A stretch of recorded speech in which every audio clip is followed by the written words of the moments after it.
HIM's stock had a short squeeze recently. Stock is up 529% in the past year. We had the opportunity to buy the stock at $6, but we made a big mistake by not buying it at $6. We used to have some options, buy calls at $10 strike, but we sold them for break even when we read about the regulations and the challenges.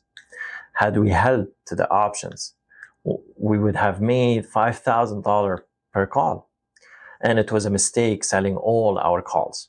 So in this video, we're going to go over our mistakes and what we have learned from those mistakes. So in this way, we will not repeat those mistakes and miss out on multi-baggers like HIMS. About a year ago, we made a video on HIMS when it was trading at $9. In that video, when we looked into the fundamentals, they were really good, almost too good to be true.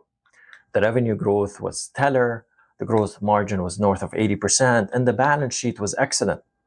The stock looked extremely cheap, $9 relative to the fundamentals. We usually give high importance to the numbers, so we should have bought a big chunk of shares on that day. Also, in the video's conclusion, we mentioned we may consider buying HIMS at $6 if it dropped to that price.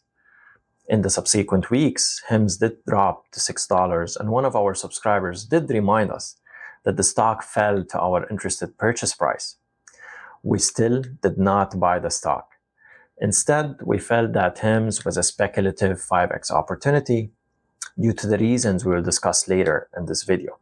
Let me first show you two snips. The first snip is shown on the screen. We have estimated $45 stock price by 2027. Based on the stock price of $9, it was a 5x opportunity. Had we decided to use this snip, we could have bought the stock hand over fist. Instead, we decided to believe the second snip that is shown on the screen, in which we predicted $8 stock price by 2027. The biggest difference between these snips is that the net profit margin. We estimated 5% profit margin in the reasonable assumptions case, which is significantly lower than a 20% profit margin we estimated in the speculative case. Now, the main reason for this, that we thought the business will have an extremely high churn rate. As we all know, HIMS sells ED medication, among others. So, if you are a student who wants to try some Viagra, you could fill out a form on HIMS website and get the medication delivered. You don't need to schedule an appointment and see the doctor face to face. Students, once they get their medication, they can cancel the subscription. So this is what we have suspected when HIMS did not disclose the churn rate. As you can see on the screen, they claim 85% long-term retention with small footnote. The footnote suggests that anyone who stayed with HIMS longer than 2 years are continuing to stay with HIMS 85% of the time. This is not a useful metric as we care about quarter-to-quarter retention for new subscribers and not the ones who stay with the company for 2 years. So HIMS never revealed this. This has added to our doubts that HIMS is having a high churn rate and is hiding it from us. What this means is that they're spending a lot of money on marketing, and once marketing spend goes lower, the subscriber number will fall off the cliff.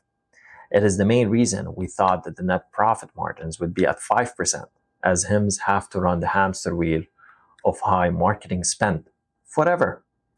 Even today, HIMS does not reveal their real churn rate. But introduction of GLP-1 changes is everything. This is one category where people will stick to the subscription for a long time. In our opinion, it's not ED, it's not skincare, it's not hair loss. So we focused too much on ED and got this one totally wrong. In addition, based on the two snips we're going to show you now, it looks like HIMS was operating in a regulatory vacuum because HIMS was indirectly enabling patients circumvent personal visits to doctors and getting the medication they want. We believe that the regulators will either shut down online pharmacies or write regulations so strict that patients do not get the convenience offered by HIMS. Where we went wrong is that the regulators may not be able to press rules on mostly non-life-threatening conditions, such as ED, hair loss, skincare. We all know that HIMS They're not replacing any pharmacies, because if there is any serious condition, such as flu, we still need to go make an appointment and see a doctor and get the medication from the pharmacy. So as long as HIMSS does not touch serious condition that can be life-threatening, the regulators may not disturb the online pharmacies like HIMSS. Now, if they touch the life-threatening conditions, then regulators will be all over online pharmacies. But HIMSS did not have that issue, and we totally missed this. So these are two assumptions we had that did not let us stick to HIMSS as an investment. We doubted HIMSS for lack of transparency of churn rates and operating in regulatory vacuum. In the future, we will look into the numbers and give the company the benefit of the doubt and at least start a position in stocks like these. Before we conclude this video, we want to discuss about the GLP-1. HIMSS ran a Super Bowl ad targeting Big Pharma, and it looks like they have succeeded. HIMSS is currently selling GLP-1 due to shortages. HIMSS think it will be able to keep selling compounded GLP-1s even after shortages end, since it personalizes doses and alters drug formulations. I personally think the personalized doses will not help them sell after shortages end, but the altered drug formulations potentially can. So we will have to wait and see. If the altered drug formulations can maintain the same safety and efficacy, then that will be great for HIMSS.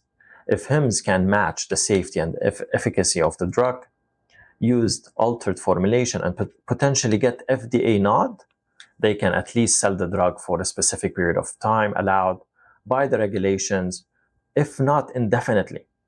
If this happens, investors will get too excited and the sky is the limit for the stock.